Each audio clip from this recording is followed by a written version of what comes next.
Welcome back, Devils fans. It is your host, Ace, here on Running with the Devils, where we are talking New Jersey Devils hockey all year long. Please hit that subscribe button, smash the like, share with a friend.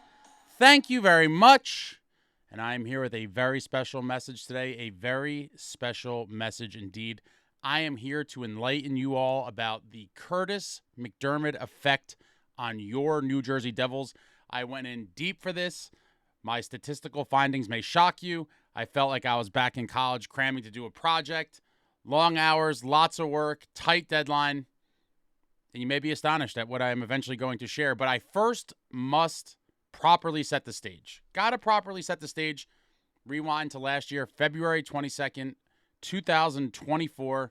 At the Rock, Matt Rempe absolutely broke the New Jersey Devils, both physically and mentally, in one of the saddest games I could recall in recent history. Matt Rempe throws a big hit on Nathan Bastian, a very questionable hit, but it may have been clean. I'm not going to complain too much about the hit itself. There's just so much more to follow. But he throws the big hit, crumples Bastian to the ice. He's in a bloody heap. He's bleeding out of his mouth. He's laying down, an image that will forever be burned in my mind. Jonas Siegenthaler comes over to try to get in Rempe's face, and Rempe just pummels him to the ice. A couple shots, throws him down. Rempe is thrown out of the game. And our latest supervillain is born. The Hudson River rivalry has reached an all-new level. Tempers are high. Everybody's hot. The fans are into it. This just set the rivalry on fire, in my opinion. The rivalry has been great for years, and there's been peaks and valleys of it, but this is now just, this is DEFCON level. The rivalry is back and back in full swing. This was the absolute last straw for Tom Fitzgerald. About a week later, on March 1st, 2024, he trades for Kurtis MacDermid of the Colorado Avalanche. We were entirely too soft for entirely too long. I have complained about it for years. You need toughness throughout your lineup. You need a legitimate heavyweight in this league. And I was absolutely ecstatic when Fitz traded for MacDermid. I go ballistic. I celebrate on the channel. I was very familiar with Kurtis MacDermid before the trade was announced, but I became very familiar with Kurtis MacDermid shortly thereafter. I went on a deep dive. I watched every fight video and the big hits on YouTube, and I get severely fired up. I am just so fired up. Every Devils team I've watched for my whole life, spanning 30 years now, there's always been a legitimate tough guy. It has always been necessary, and it is still necessary in today's game. Hockey's a very physical, emotional, violent sport, and you need a guy like this. We did not have one, and finally one has come home. Fitzy trades for MacDermid, and I am absolutely elated. 10 days after trading for Kurtis MacDermid on March 11, 2024, the big rematch at Madison Square Garden, the world's most famous arena. Kurtis MacDermid in the lineup looking for revenge, and he wasn't even involved in the last matchup when Bastian got crushed and Siegenthaler got pummeled. He wasn't even here for that, but he obviously was made well aware of the situation. He was abreast of what he needed to do, and he was in the lineup looking for Rempe. He's on the ice with Rempe during the game. Rempe flies across the ice and lands a chicken wing elbow to the head of Jonas Siegenthaler. I was completely stunned. MacDermid was already looking for the fight with Rempe going into the game, and now he is enraged. He's on the ice, and Rempe hits him with that huge chicken wing elbow to the head. He immediately goes after Rempe. The refs quickly swarm in. Rempe is once again ejected from the game, and what more can you say? I mean, wow. Second Devils game, and he's getting thrown out pretty early on. He does a cowardly wave with his glove towards MacDermid as he skates off the ice. I was so furious watching this, and MacDermid was just seething. You could see he just wanted his pound of flesh so badly. A couple days after the game, it's announced that Matt Rempe receives a 4-game suspension for that dirty hit on Jonas Siegenthaler, and the rivalry just goes up another peg. When you thought it couldn't get any hotter, this incident happens, and now it's just a powder keg.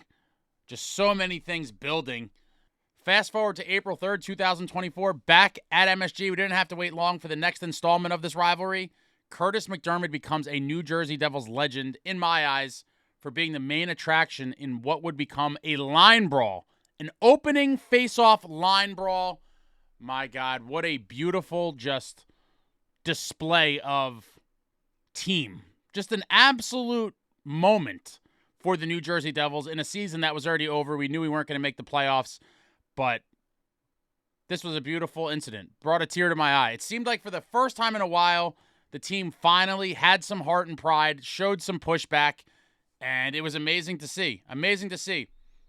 We find out about I don't know, 20 minutes or so before the game that both Kurtis MacDermid and Matt Rempe were in the starting lineups. I am getting jacked up. Ranger fan Chris, my buddy, was over for the game. We see the announcement on TV that they're both in the lineup, and now we're just eating pizza and getting fired up, and it delivered. The puck drops. MacDermid and Rempe go. 4 other fights scattered all over the ice. A full 5-on-5 brawl. You rarely see it. It went viral beyond hockey circles, and it was a moment for both the Devils and the league. I mean, wow. Call me a Neanderthal all you want, but give me some Neanderthal hockey any day, and that was a beautiful display of teamhood. I'll call it teamhood. It was a beautiful display of teamhood. And then, not even 2 weeks later, on April 15th, 2024, James Nichols posts this report. Headline, Tom Fitzgerald trying to re-sign Devils enforcer. The New Jersey Devils season may be coming to an end on Monday. However, General Manager Tom Fitzgerald's work is just beginning. On Monday's MSG pregame broadcast, the Devils GM explained he's currently trying to re-sign Devils enforcer Kurtis MacDermid. He goes on to say, I'm trying to re-sign Kurtis MacDermid right now, the Devils GM said. I think he's been a huge part of our group and has made these kids and any player a lot more comfortable on the ice. That's part of hockey, building around that core that we have with characteristics that can help our team moving forward. Wow. Wow. This was music to my ears. Fitzgerald realized there was a need from earlier in the season, and he realized that he needed to keep Kurtis in New Jersey. I'm a super Kurtis MacDermid fan. The line brawl just solidified everything that he means to the team, and I was ecstatic when this article came out. I really was. I really, really was.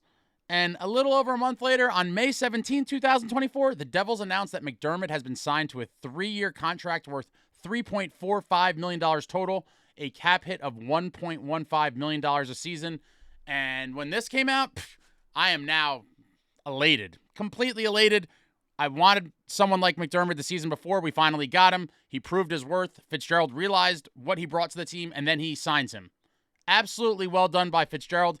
Many fans criticized the signing. There was articles and people, talking heads, all these things. Completely ridiculous. A lot of people do not understand the game of hockey, in my opinion. And they are stuck in this new modern world of hockey where physicality doesn't matter and fights don't happen or shouldn't be happening. And they're delusional. I'm here to tell you those people are delusional. I hope you are not one of them. And I hope after taking everything I'm about to say and have said already in this video, you'll see the light. But there's so much more to get to here. Stick with me because it's all going to be worth it. $1.15 million a year is a very, very small price to pay to have your young, skilled, undersized players protected. A very small price. At this point, MacDermid's re-signed. I am super jacked. I can't wait to see what else Fitzgerald does over the summer to improve the team for next season, which is now this season. A few days before free agency begins on July 1, Tom Fitzgerald says this in an interview. Get a little heavier, get a little edgier, a little more violent. Heavier, edgier, more violent. I'm in heaven. This is amazing. Just what I've wanted to hear for years.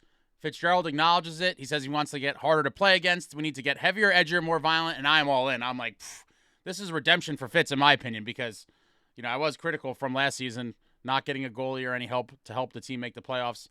I digress, but it seems like the team is going in the right direction. Heavier, edgier, more violent is the battle cry, and I am super jacked. Super, super jacked. And then what does Fitz do? He trades for Paul Cotter. He trades for Johnny Kovacevic, and then he signs Stefan Nason and Brendan Dillon. I absolutely love all of those signings, and I have high hopes for the season upcoming, again, this season. And now we get to this season. We looked heavier, edgier, more violent early on in the season. We saw a lot of physical games where the Devils would answer the intensity with the hitting and the forechecking, and it was great to see.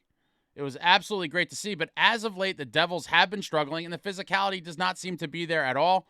What happened over that Christmas break, we'll never know. I can't be sure of it, but the one thing I am sure of is that the eye test, the good old eye test, has told me that this team plays better with Kurtis MacDermid in the lineup. Period. That's what the eye test told me. Been a fan for a long time, watching tons of games, pretty much all of them, over the years, and the eye test tells me this team is better with Kurtis MacDermid in the lineup. Ken Danico has said on multiple occasions when MacDermid is in the lineup that every guy feels 2 inches taller and 10 pounds heavier. That goes a long way. Group toughness is a real thing, and a guy like Kurtis MacDermid can bring it. and bring it in spades. And he's done just that. Many of you that I've been preaching to all season long, even stemming back to last season, I've been talking about the importance of a guy like MacDermid in the lineup. And a lot of people are simpletons, and they look at stats, and they make stupid jokes, and they don't fully understand the game. And I'm here again to try to paint the picture for you, because when I'm done with this, it should be crystal clear. Many of you finally became believers after his presence was very obvious against the Flyers the other night. A very scrappy affair that was on national television on TNT. One of my favorite hockey media personalities, Paul Biz Nasty Bissonnette, had this to say about Kurtis MacDermid on the TNT broadcast.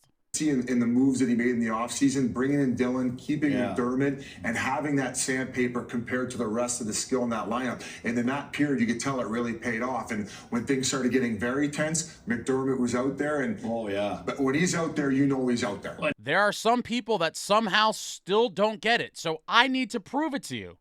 I've said time and time again that I do not like modern hockey's obsession and over-reliance on the analytics. I do think they have a place, they have some use, but I do not believe they should be the primary decision maker in, personnel decisions and ice time and all those things. I think it is way too relied upon, and I think sometimes the eye test and some common sense needs to come into play, and I think this whole Kurtis MacDermid situation is one of those things. I believe it's one of those things. Hockey is a very emotional game. There are things that analytics cannot account for. I set out to do a deep, deep dive, my friends, and after several long hours and nights in the lab, in the studio, crunching numbers, here is the data that supports my claims. So what I did was log every single game into one of two groups. Games Kurtis MacDermid played in, and games Kurtis MacDermid did not play in. So games MacDermid played is on the top. He played in 20. Games he did not play in is on the bottom. He did not play in 33 games. And to my surprise, I am not even going to lie. Going into this exercise, I fully believed that at a minimum, the hits for would be slightly up in the games MacDermid played. But to my surprise, many of the metrics I'm looking at here were nearly identical between the games MacDermid played in and the games he did not play in. However, the most important and the most vital numbers were very different. And let's jump into it right now. We look at, with MacDermid in the lineup, Devils were averaging 23.45 hits per game for, and in the games he wasn't in, 23.52. Very, very similar. A hair difference. Then we go to hits against. Games MacDermid is in the lineup, 23 hits against per game. When he's not in the lineup, hits against 21.58. So it's down almost 1.5 hits a game or so, a hit and a half. Not a huge variance there either. Then we go to shots for. Games Kurtis MacDermid is playing in, Devils averaged 29.15 shots for. And in the games he did not play in, Devils averaged 29.97 shots for per game. Again, very, very close. Then I look at shots against. Shots against in the games MacDermid played in, 26.55 per game. And the games he did not play in, 25.15. Very similar, nearly a 1.5 shots difference. Again, not a huge differential whatsoever. However, now I get to the stats that really matter. And this is what absolutely blew my mind. This is mind-blowing stuff, folks. We look at goals for and goals against in the two groups. Games Kurtis MacDermid played in and games Kurtis MacDermid did not play in. And to my surprise, when we look at the goals for per game Kurtis MacDermid played in, Devils scoring 3.65 goals per game. We look at the games MacDermid did not play in, the goals for 2.82. Wow. Absolutely astonishing. We score 0.83 goals per game more when Big Mac is in the lineup. That's not a small number. 0.83 goals per game for more per game is huge. Absolutely huge. Then I'm like, let me look at the goals against. Look at the goals against. Games Kurtis MacDermid is playing in, Devils average 2.1 goals against per game. And in the games MacDermid did not play in, Devils averaged 2.7 goals against. Oh my God. So what does this all mean? I'm going to boil it down for you very easily. We look at goal differential. Goal differential being goals for minus goals against. That gives you the differential. And in the games Kurtis MacDermid played in, the Devils were a plus 1.55 goals per game. That means in the games Kurtis MacDermid played in, the Devils scored a little more than 1.5 goals more on average than their opponent. This is mind-blowing. We look at the games Kurtis MacDermid did not play in, the differential is a paltry 0.12. 2.82 goals for per game minus the 2.7 goals against, the differential 0.12. The differential is ridiculous. Ridiculous. We're plus 1.55 goals per game with MacDermid in the lineup, and we're plus 0.12 goals for in the games he did not play in. I mean, this is... Once I started to see these numbers trickle in as I was running all these things, it gets crazy. And we're just going to cut right to the chase and package it up real nice in this graphic. Without Kurtis MacDermid, 2.82 goals for per game, 2.7 goals against per game for a goal differential of 0.12 goals per game. In those games without Kurtis MacDermid, the Devils were shut out 5 times in 33 games, which is a ridiculous 15%. 15% of the games MacDermid did not play in, the Devils were shut out. The Devils' record without MacDermid in the lineup, 17-14-2, 36 of 66 possible points for a 545 points percentage. Basically a 500 hockey club. I mean, 17-14-2 is 17-16. You picked up 2 loser points, 36 of 66 possible, 0.545 points percentage. Not great. And now we look at, with Kurtis MacDermid in the lineup, the toughest man in the National, the Devils are scoring 3.65 goals for per game, 2.1 goals against the game, for that beautiful goal differential of plus 1.55 goals a game. My mind is blown. The Devils shut out 1 time in the 20 games Kurtis MacDermid played in, which is 5%. The Devils are shut out 3 times as often without MacDermid in the lineup as they are with him in the lineup. Crazy. 1 time in 20 games, 5%. Without him, 5 times in 33 games for 15%. That is ridiculous. Absolutely ridiculous. And then we get to the most important stat line of this whole exercise. Devils record with MacDermid in the lineup, 12-4-4, 28 of 40 possible points, which is a beautiful 700 points percentage hockey. You play 700 points percentage hockey for a season, and in most years, you'll probably win the division. The Capitals are playing insane right now. They're playing over 700. I never thought they'd be able to sustain it. Somehow they have, but 700 hockey is getting you a pretty high seed in the playoffs. Pretty high seed in the playoffs with 700 hockey. So after looking at all this, can you chalk 53 games up to coincidence? This isn't a handful of games. This is not a handful of games. This is 53 games. The body of work, 53 games, nearly 2/3 of the season. 2/3 of the season. Well, what is the hypothesis, you ask? What is this all saying, Ace? What do you mean by all this? Maybe, just maybe, our skilled forwards are a little more confident with him around. Kurtis MacDermid is bringing the juice to this team, and it's completely evident here at what I just showed. This is exactly what Fitz was talking about in those quotes to James Nichols, and that is why he gave Kurtis MacDermid the contract that he did. He is here. He should be playing. He is doing exactly what Fitz laid out for him to do, and it's all right there. He is the epitome of heavier, edgier, more violent. The results are there. This isn't just my opinion. This is now proven by data. The numbers speak for themselves. You're talking about, with Kurtis MacDermid, a plus 1.55 goals a game differential. Only shut out once in 20 games, which is 5%. 700 hockey points percentage. And on the flip side, without him, the differential is just plus 0.12. Unbelievable. Shut out 5 times in 33 games, which is 15%. Again, disgusting. And they're playing 545 points percentage hockey.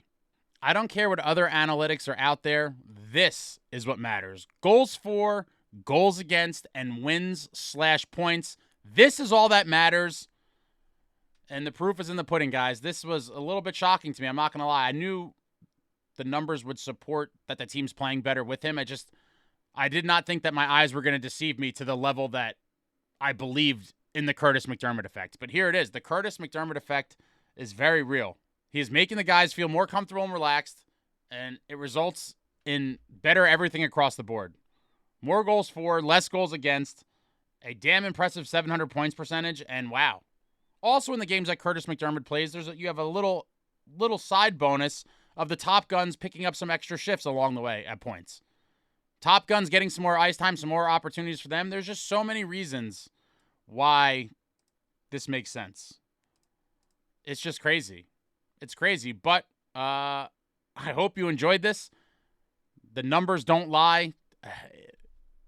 Even more impressive than I thought. I mean, wow. Kurtis MacDermid should be in the lineup, if not every game, most games. He should be in the lineup most games. The Kurtis MacDermid effect is real. The proof is all there. And wow, guys, this was like I said, it was like a long college final project of sorts. I don't want to tell you how many man hours went into this thing, but I hope you enjoyed it. And the data proved my eye test completely correct. Let me know what you thought about anything I said in this video in the comments. Anything, everything New Jersey Devils hockey, throw it out there in the comments. I enjoy talking to all of you. If you're newer to the channel, poke around. Lots of interesting vlogs and different videos over the past couple weeks, so go check that out. And I'll be back soon. Tons of stuff in the works. We're always working on some things. Yeah, and I'll be back soon. Hopefully Devils have a big performance in Buffalo on Sunday, and we hand Lindy Ruff another loss. Poor Lindy. Just give him another loss. And that's it. Thank you all for watching. I love you all. Like, comment, subscribe, and all that jazz. Until next time, friends, let's go Devils.